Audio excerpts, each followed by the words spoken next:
Hi అండి, అందరికీ నమస్తే. నేను మీ Lavanya. Welcome back to our channel food news. ఈరోజు ప్రాన్స్ బిర్యానీ చేసుకుందామండి. రోజుకో వెరైటీ బిర్యానీ చూపిస్తాను. ప్రాన్స్ ముందుగా బాయిల్ చేసేసుకొని ఇలా కొంచెం ఫ్రై చేసుకోవాలి.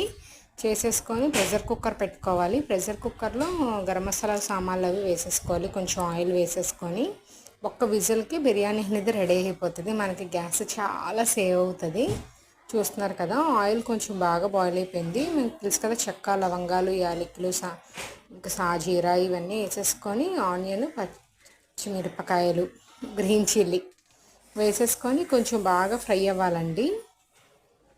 బాగా ఫ్రై అయినంత వరకు వేపేసుకోవాలి.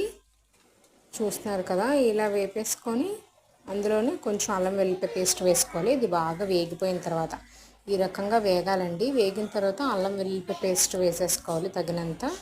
వేసేసుకొని ఇంకొంచెం బాగా ఫ్రై చేసుకోవాలి. అల్లం వెల్లుల్లి పేస్ట్ అంతా పచ్చివాసన అనేది పోవాలండి. ఇంతవరకు వేపేసుకోవాలి. చూస్తున్నారు కదా, మనం ఫ్రైడ్ ఆనియన్స్ చేయం కాబట్టి మనం ఇలానే ఫ్రై చేసేసుకోవాలి కంప్లీట్గాను.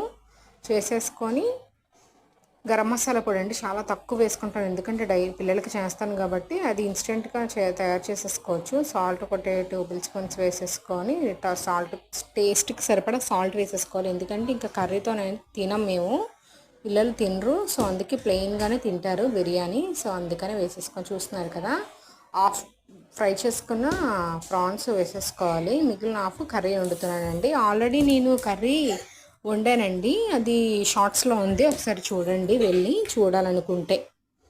ఇలా ఈ రకంగా ఫ్రై చేసేసుకున్న తర్వాత అంటే ఆ మసాలా ఫ్లేవర్ అంతా దానికి పట్టాలి. 2 గ్లాసెస్ బాస్మతి రైస్ ముందుగా కడిగి పెట్టుకున్నానండి, అవి వేసేసుకోవాలి. మొత్తం బాస్మతి రైస్ ఇంకొకసారి బాగా కలుపుకోవాలి. ప్రాన్స్, రైస్ అంతా ఒకేలాగా, లేకపోతే ప్రెషర్ వచ్చేసరికి అన్నీ ఒక పక్కకి వచ్చేస్తాయి. అలా కాకుండా కలిపి పెట్టుకుంటే ఈక్వల్గా అన్నీ బాగా ఉంటాయి.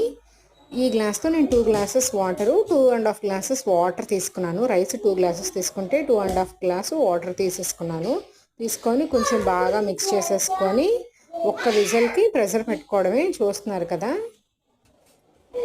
ఈ రకంగా విజిల్ పెట్టేసుకోవాలి. పెట్టేసుకుని పక్కన ప్రాన్స్ కర్రీ అయితే ప్రిపేర్ అవుతుంది. ఆల్రెడీ నేను ఛానల్లో పెట్టాను కాబట్టి మీకు చూపెట్టట్లేదు. సో చూస్తున్నారు కదా, ఒక విజిలే వచ్చింది, ఆపేసుకున్నాను. ఎక్కువ విజిల్స్ 2 విజిల్స్ వచ్చాయి అనుకోండి, రైస్ కొంచెం మెత్తగా అయిపోతుంది. పక్కన ప్రాన్స్ కర్రీ భలే ఉడుకుతుంది. Tasty prawns biryani ready. మీరు కూడా మీ ఇంట్లో ఒకసారి ట్రై చేయండి, పర్ఫెక్ట్గా వచ్చింది. టేస్ట్ కూడా అమోఘంగా ఉంది. Have a nice day. By by. Subscribe my channel.